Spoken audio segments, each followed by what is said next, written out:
the building block of the party is the member. Yeah. The people have deserted. The people are deserted. The membership, it's indisputable. The membership has tanked right across the nation, in every state and across the nation, right? Why is it tanked?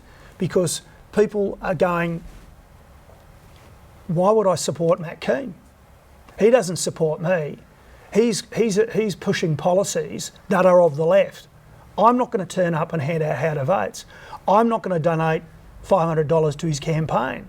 I'm not going to support the Liberal Party. That's what's happening. That's why people have left.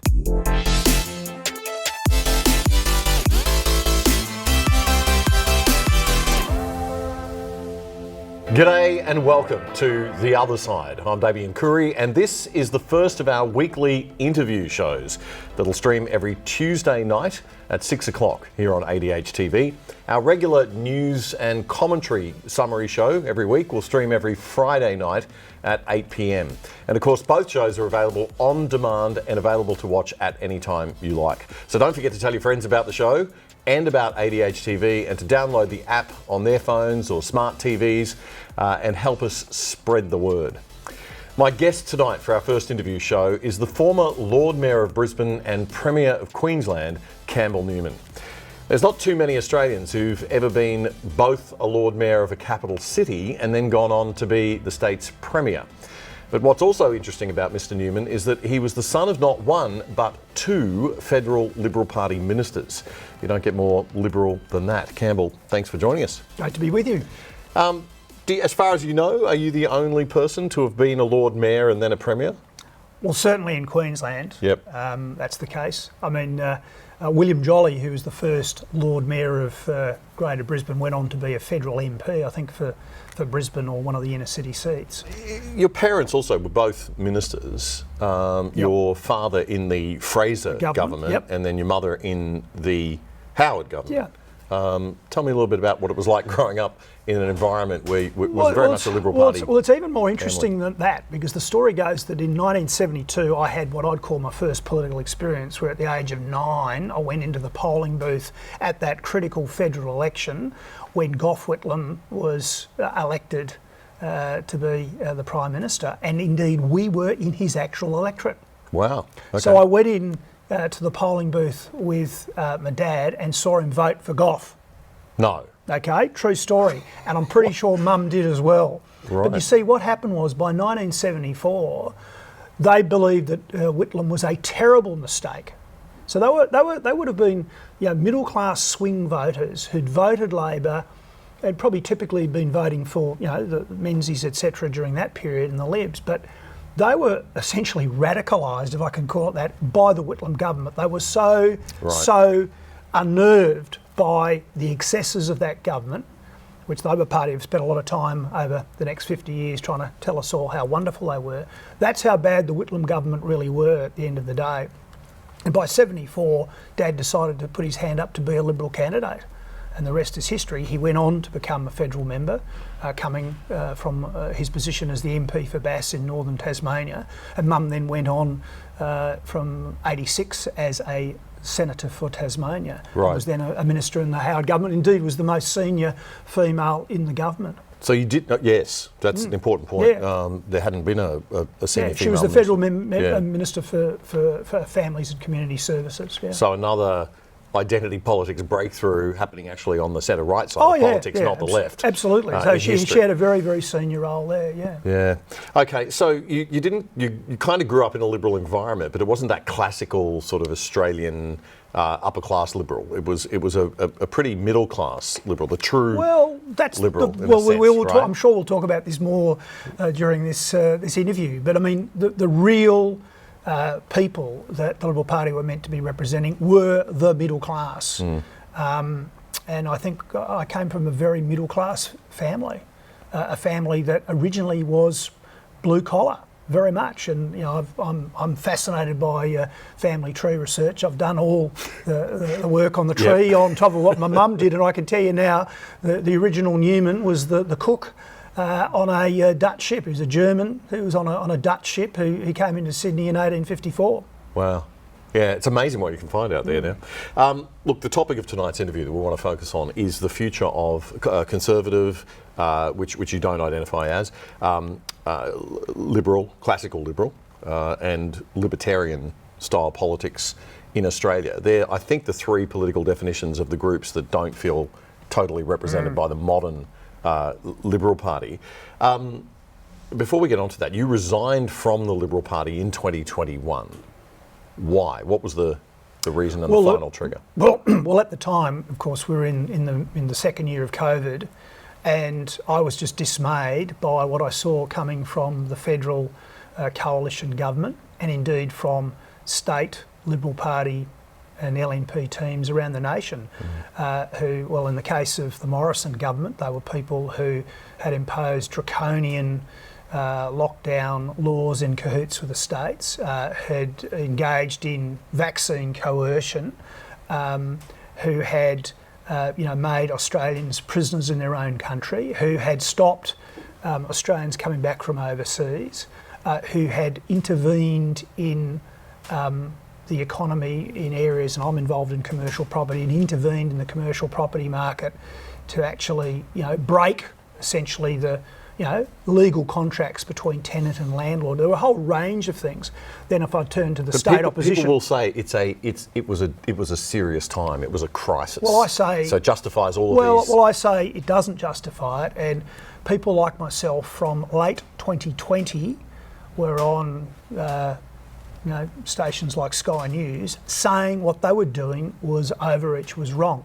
I agree that at the very beginning of COVID, people didn't know what they were dealing with, but by the time we got to the end of 2020, it was quite clear that there was already an overreaction.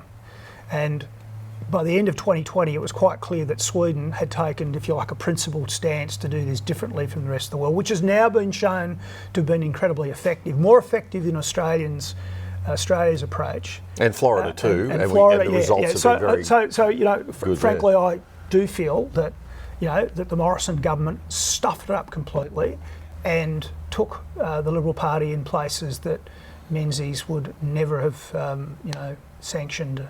And so that's why I left. But essentially it was, restriction on our freedoms and liberty, intervention in the private sector, in all sorts of ways, not standing up for the values of the party, and we can talk about that. So that was at the federal level, and then we had state oppositions and administrations who were doing the same sort of stuff.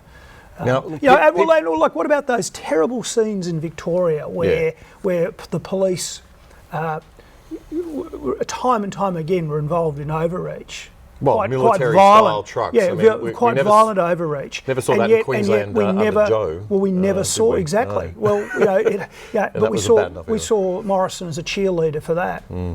We saw Greg Hunt and Morrison do a deal with a pharmaceutical company without proper scrutiny, and that pharmaceutical company at the time, and I'm talking about Pfizer, of course, and it's a matter of the public record, had been hit with the largest corporate fine by the US regulators in US history, and yet they just we just trusted them, did a deal with them. And look, that was just too much to handle. So not many people like me were saying things around, this show we were saying stuff around 2020, and I know you were on Sky News and other people all over the place were talking about this. But you are somebody who's been in that position, that Anastasia Palaszczuk, Mark McGowan and Dan Andrews and Gladys Berejiklian found themselves in. What would you have done? Well, I can honestly say I would have looked to people like DeSantis in Florida as my inspiration. Yep. And the lady's name escapes me, but she was the governor of South Dakota, I think. Kristi Noem. And also what the leadership in Sweden were doing. And I would have pushed relentlessly for a more sensible approach, a risk-based approach. And what we should have done is protected the elderly, the immune system compromised, and we should have allowed kids to go to school, we should have allowed people to get on with their lives, and we shouldn't have smashed small business and the economy in the way that we did. And what we're seeing now, the inflation, the cost of living crisis, high interest rates crushing, middle class Australia. All those things have come from the poor response to COVID. Probably there's a bit Did they off. have any other choice? Yes, they did. Yeah. They absolutely did, unequivocally did. And again, not being wise after the event, I was on the public record from, say, September, October 2020, and continue to push these points of view. I think it's the framework with which you're looking at the problem, right? As a leader, they were looking at it through the framework of, let's just not have any death. If there's any death, we're going to get. And I think Dan Andrews had just introduced into the Victorian legislation a code under which directors were liable for deaths that occurred in their workplace, criminally liable, and that probably scared the wits out of them with this, because they thought if we have any more deaths after they had the tragedy with the nursing home at the beginning, if we have any more deaths, we may get held responsible for that, and under our own laws, this might lead to some horrible consequences personally.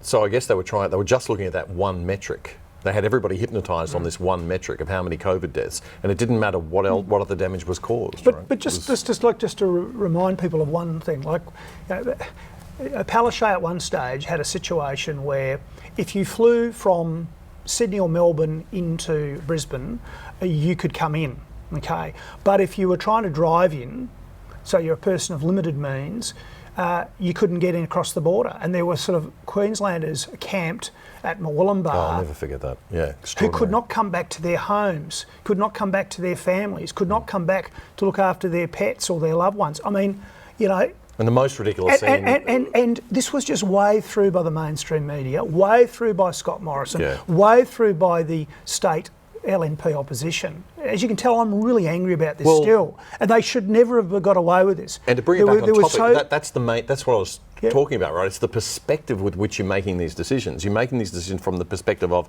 well, we just don't want anyone to die, so we'll do anything. What about right? Queensland? And what about Queensland hospitals are for Queenslanders? Yeah. What a perverse what statement. Sick thing to say. Yeah. And so the perspective they should have been looking at it through, perhaps, or that a traditional Liberal Party government would have looked through it through, would be, well, first of all, we've got to preserve liberty to the maximum, right? So anything that we do, we've got to do it. We've got to understand that the role of government needs to be kept to the bare minimum. So there might be some necessary evils. So therefore, you protect the people who should have been protected. Yes. You make vaccines available, but they're offered free of coercion. There are so many things we could talk about in terms of the way they could have done it and should have done it. So you decided to leave in 2021 because you saw this complete abdication, if you like, of leadership responsibility and of liberal values, traditional classical liberal values. Absolutely. That was what concerned you. That's what concerned me. I mean, given your background, that must have been an incredibly difficult decision. It was a really difficult decision. I was involved in a lot of soul searching about that, and I came in for a fair bit of criticism and flack over it as well. But there must have been people livid at you from within absolutely. the Liberal Party. And sadly, those people don't really get it, and they don't seem to understand why there is a crisis in the Liberal Party and the LNP now, and we can talk about that. I mean, that's the thing. Frankly, they need to actually wake up and look at what has gone on and why they have had a drain in members, why other people, people who don't have my profile have quietly left as well. And until such time as they do that, they'll keep losing elections. Okay. Well, one of the criticisms levelled at you, and they've lost 8 elections in a row now, but one of the questions levelled at you, or criticism levelled at you by the people in the party was, this is a traitor thing to do, that you were doing it for your own career, your own self-promotion, which you didn't need at that time, right? I mean, you already had a successful political career, you'd moved on to a successful business career. Well, to be frank, I needed to be involved in politics again, like a hole in the head. I've got a great life these days, and I run a successful business with some great business partners.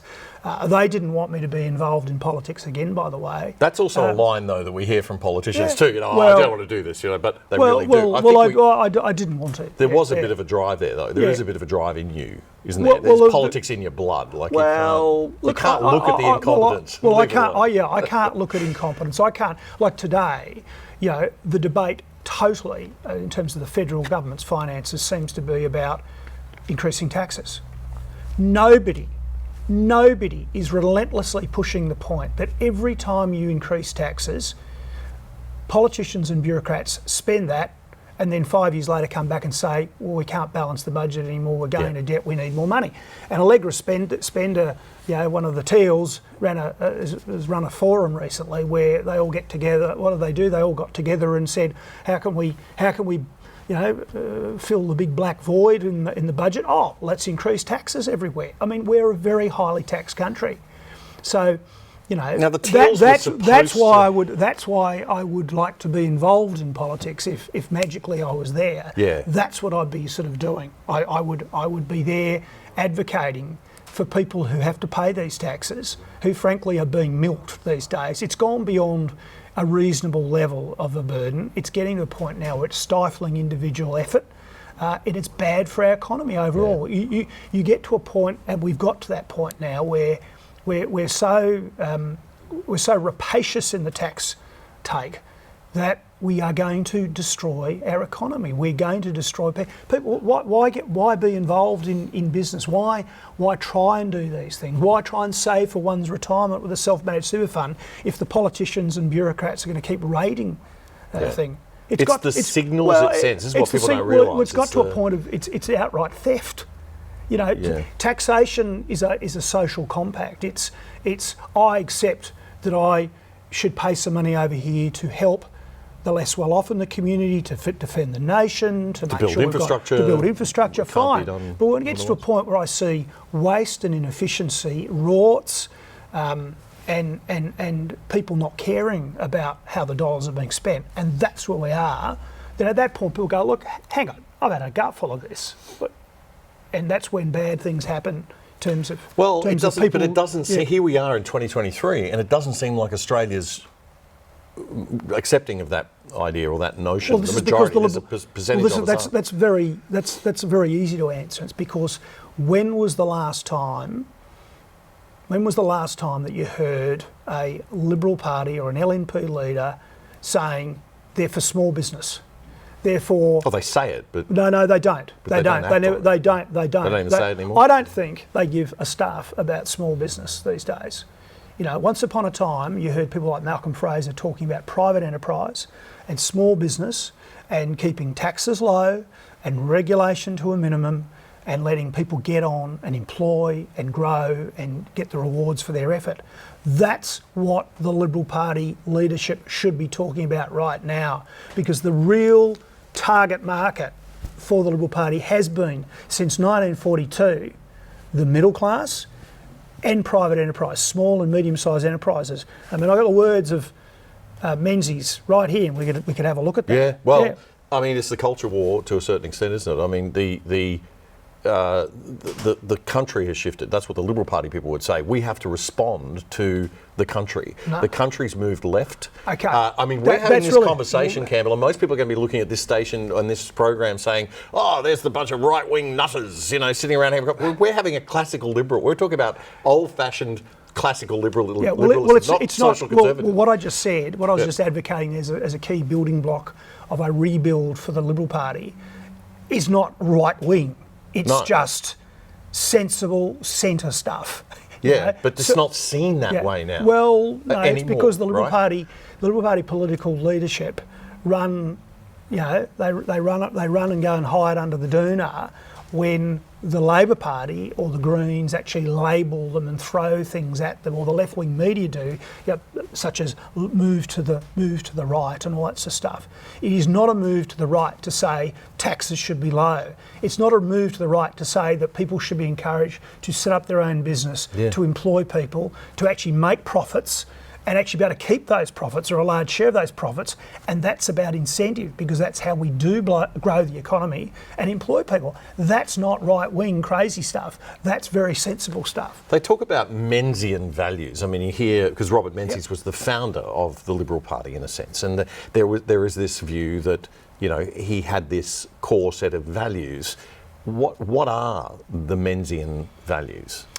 Well, why don't we start from a bit of a quote? Now, this is a book that was put out by the Liberal Party about 20 years ago. It's called The Forgotten People, which is interesting. And it refers. It's a publication which covers a whole lot of speeches Menzies gave on radio. They're radio addresses back in the 40s when he was in opposition. So Labor Party had government, and he gave these speeches, and this is one from 22nd of May 1942, and so it's 81 years ago almost, right? Wow. Okay. And I'm just gonna. This is what he says, where he's defining who the Liberal Party should be representing, and he says. He makes some exclusions. He talks about essentially, unions and who are being, unionists are being looked after. And he talks about, big business, and he excludes them. And he so corporations, he says, the working class being looked after by the unions. He then says this: I include the intervening range, the kind of people I myself represent in Parliament: salary earners, shopkeepers, skilled artisans, professional men and women, farmers, and so on. These are, in the political and economic sense, the middle class. They are, for the most part, unorganised and unself-conscious. Yeah. They are envied by those whose social benefits are largely obtained by taxing them. Yes. They are not rich enough to have individual power. They are taken for granted by each political party in turn. They're not sufficiently lacking in individualism to be organised for what in these days we'll call pressure politics. And yet, as I have said, they are the backbone of the nation. As it was in 1942, so it is in 2023. That's who the Liberal Party and the LNP should be supporting. Now, if we talk about a fundamental building block of the party, it's not the branch, it's the member. It's the person, Fred Smith or Sally Jones, who goes, I want to join a party. Now, why do they join? Well, there's a few motivations. Sadly, there's a whole lot who've joined in recent decades who just want to climb a greasy pole and be in politics, because that's what they get off on.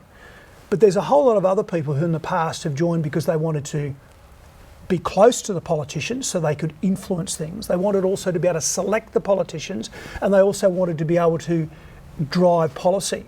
So where are we with the Liberal Party in 2023 or the LNP? We've got people leaving in droves because they can't do those things. In New South Wales, a sort of a clique behind the scenes will actually make the calls on who gets pre-selected. And the idea of plebiscites for pre-selections and selecting members, is just paid, they pay lip service to that. Then involvement in policy. Well, I know about, frankly, some of the arrogance of my ministers when I was in office, who didn't want to listen to the LNP party policy forums. They didn't, even though I try to insist that they actually engage with those forums, I've had plenty of feedback in the years since that my ministers weren't doing that. And then you've got the people who are sick and tired of standing on street corners fighting elections for politicians who then don't want to engage. And finally, in terms of small business, once upon a time small business donated to the Liberal Party. And why would they do that now when I'm in small business? I run a fairly large fund, but it's interesting. We manage a lot of money, but we're a small enterprise. And I can tell you right now, the last 6 years of the Liberal coalition, National Party coalition government gave us more bureaucracy, more red tape, and frankly, they didn't listen to people in the industry, in the sector, in the financial services sector. So I say, if you're going to rebuild the Liberal Party, start by being true to these values that Menzies talked about, and actually be true to encouraging people to be a member of the party where they'll be listened to, they'll be engaged, they'll have a say, the politicians will be prepared to listen to what they're saying. And the politicians will then reflect the values of the party. I mean, we've got a situation right now where you've got Peter Dutton, who's taken a principled stand against the Voice as it's been put up, where across Australia, you've got people like the Premier of Tasmania, who's going to advocate yes. The only Liberal Premier left in the Yeah, nation. yeah. And like that, you got the New South Wales Liberal opposition who are going to advocate yes. Well, I can tell you now, the people who used to be members of the Liberal Party, the LNP, would be very cranky about that. Those that are left, I don't know. But I can tell you now, my all in Queensland is that the LNP rank and file would be totally with Peter Dutton on this. And yet David Christoforley, as of today, has not been able to make a call on the whole thing. What? Yeah. So they're not listening to their own rank and file. Why would people be a member of the party? This forgotten people group, they don't have the political power, as Menzies said. They're too busy running their businesses, I suppose. That middle class, how are they as big as they were in 2022? Is it too small? Is this why the Liberal Party is no longer representing them, because they can't get the number? They don't have the numbers? I think it's a huge group. The quiet Australians? Is there an overlap? Is that the same phenomenon as the forgotten people? Well, Damian, I think one of the biggest, most profound changes, since he said that, has been the idea of a multicultural Australia, or the change in demographics. So that is a big change. There was stuff in the backwash from the recent by-election in Melbourne suggesting that the Liberal Party had lost the Chinese community.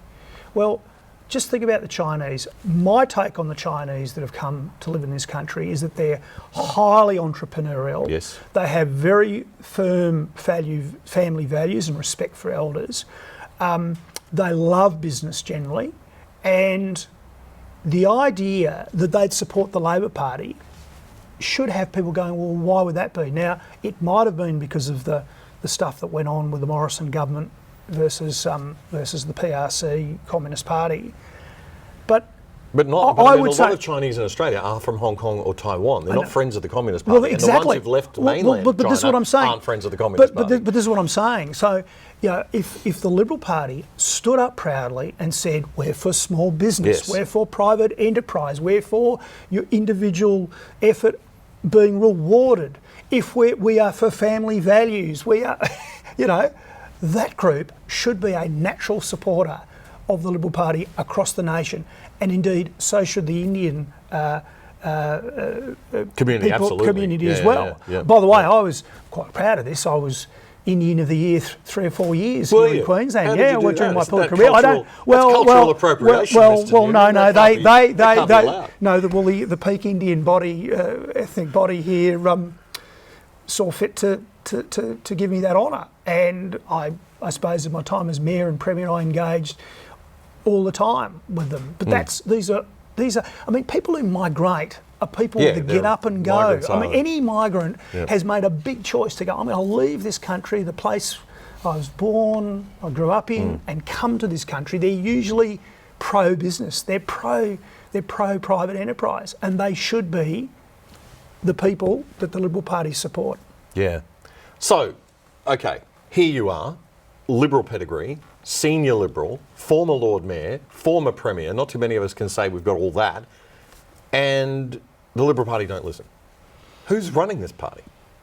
Well, how come I'm hearing this story, what you're saying, from so many people out there? Well, we've got careerists who don't talk about this stuff, who are intent on focus groups and polling, who don't understand that, yes, polling is important. Yes, listening to the people, the community is really important. But there are many ways to sway opinion, and there are many ways to engage with people. And, to stand up and say, this is why you should vote for us because of this particular issue or this stance or these values, is actually something they're not doing. So they don't even have the fight on these things. They're letting Labor set the agenda completely. Let's take the Voice. I have been quite, out there saying, look, the Voice is a bad idea. I don't support it, and here is why. Okay. Racist. You're a racist. You're a Nazi even more. Right? It is a racist proposal. It is fundamentally it is a racist proposal, and we should hear every member of the Liberal Party in the country saying that. It is a racist proposal. It is saying, here is one group who will forevermore have a separate way of doing business in this country. And that is dead wrong. I was always happy to see the historical ownership, if you like, of in terms of native title, recognised in the Constitution. I was happy to do that. I'm on the record of saying that years ago. But the idea then of a voice which can bypass political processes and get different outcomes on the side of the democracy we've had is just dead wrong. I made the point recently in social media. Take Noel Pearson, one of the biggest advocates for this. Pearson's been a public figure for 30 years around this nation, has been very well respected. At any time, he could have stood for elected office. Why didn't he do it? I reckon he would have got elected. He could have got elected. There was no barrier, there's no glass ceiling for Noel Pearson. He could have stood for pre-selection with one of the political parties, and he could have got elected, and he could have been there representing his people at any time in 30 years. Like Jacinta Price or Warren Mundine. Well, Jacinta Price has gone for it. She's doing it the right way.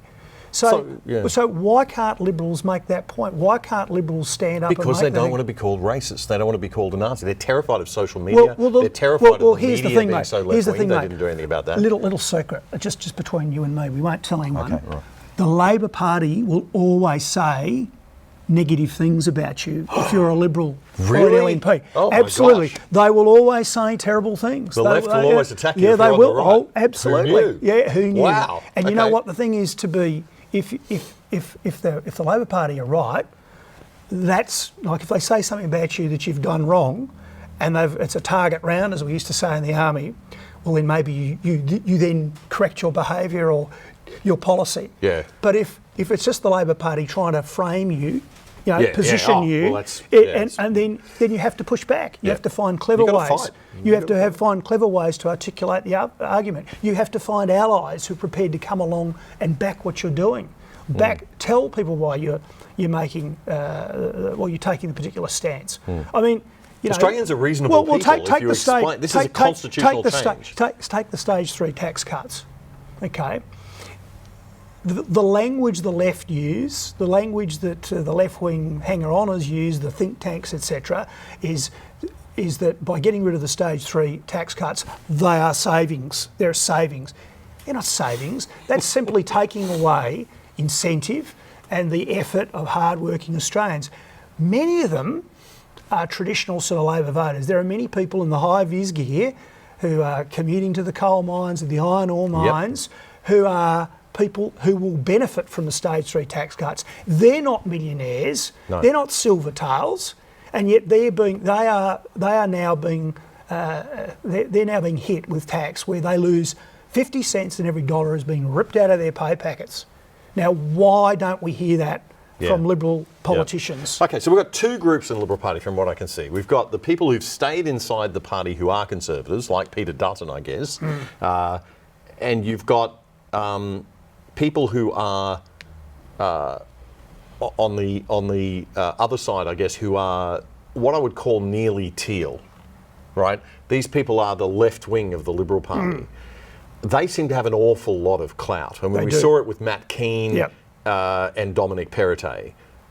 It was very hard for Perrottet to maintain his conservative values and basically handed government over to the Labor Party in New South Wales as some sort of gift with a bow wrapped on top. What's your take on what the Liberal Party needs to do about people who probably have they taken control of the party? These nearly teals. Yeah, they have in New South Wales for sure. Victoria and in Victoria, it's it's a big problem as well, and they just don't seem to get it. I mean, I acknowledge that the inner cities have changed, in seats that were once Liberal, leaning seats are no longer probably going to vote that way. But there are huge opportunities to go for seats in the middle and outer ring suburbs, and indeed across Australia in regional and rural Australia. That's where the focus has to be. That's the opportunity, and if done well, that's the path back to government, whether it's state or federal level. But the Matt Keanes of this world are basically living and breathing in that coterie of. But it's a of big innocent group, people. Campbell. They seem to. How did they get power if they're Well, not because relevant? This is why I went through. This is why I went through that. The building block of the party is the member. Yeah. The people have deserted. The people are deserted. The membership. It's indisputable. The membership has tanked right across the nation, in every state and across the nation. Right? Why is it tanked? Because people are going. Why would I support Matt Keane? He doesn't support me. He's pushing policies that are of the left. I'm not going to turn up and hand out how to votes. I'm not going to donate $500 to his campaign. I'm not going to support the Liberal Party. That's what's happening. That's why people have left. The path back out of the hole is to actually go, who do we really need to be representing? And I go back to those words from 80 years ago. It's all there, and it's quite simple. And it's not lurching to the right. It's doing your job the way the founder of the party articulated so carefully and precisely back in 1942. So you think that there's hope? Well, there's for hope the Liberal Party, or if they wake up, but they keep doubling down and thinking, the Teals, we've got to be woke. The country wants net zero. Well, if you want to go net zero, I'd have more respect for you if you'd stood up and said, I back nuclear power, and actually fought that one. I mean, they won't even fight on issues like that. I mean, small modular reactors are being implemented now in Western countries that are essentially, that line up. Yeah, it's alongside ridiculous. us. It's insane that we don't have nuclear power in Australia. One final question, Campbell, I've got to ask you, we're running out of time, but at the moment, the big discussion, the big point of conflict out there for a lot of Conservatives, and I know for a lot of classical Liberals as well, just about everyone on the right side of politics, is do we all go back inside the Liberal Party, if we can get back in, or do we stay outside and work with the minor parties? A lot of people on the, tossing that question around and debating that at the moment. Well, it's a big challenge, and my personal view is that the problem is the fragmentation of the vote on the right, because you don't, even with preference voting systems, you don't get the votes necessarily coming back. And the ideal thing is for someone like Peter Dutton, to do a Menzies 1942, reach out with his arms in a figurative sense and try and get people back into the fold. And that might be to actually get people to rejoin. It might be to try and get other parties to merge back in. It might be strong working relationships and alignment with those other parties. But we've got to try and do everything we can to have one voice. Now, some Conservatives, particularly religious Conservatives, are saying that they've been kept out deliberately. That they are being invited. Well, they are. They are. I mean, my personal view. You're asking me questions about my decision to leave. I mean, I didn't really talk from a personal Campbell Newman perspective. I felt I was actually forced out as well, but that's another right. story. But yeah, we have to bring those people in. They have to be heard, and that's the way forward. Otherwise, it's going to have to be separate parties that cooperate really, really closely, as strongly as the Liberal Party and the National Party have done historically. Is the possibility of splitting the party into a left Liberal, tealish kind of party and a more conservative Liberal Party, is that possible? I mean, that used to kind of be the way it operated with the old Liberal National Party, and still does to a certain extent, but it's not. That separation's not there like it used to be. Well, I'm not comparing apples with apples here, but I just say that when you had a Liberal Party in Queensland and a National Party in Queensland, right? Because just for our interstate viewers, it was disastrous. Now one party in Queensland. Yeah, it's right? one party, LNP. LNP, and often people say to me, there should be a demerger, etc. And I don't agree with that. I don't agree with that. I don't think that needs to happen. I just think that people like the current leadership group need to actually, again, go back to what I said earlier, which is that the opportunity is not in the inner city. It's not in the inner 5Ks of Brisbane. It is in the middle and outer suburbs, the regional areas, the rural areas of Queensland. That's where the path the government is.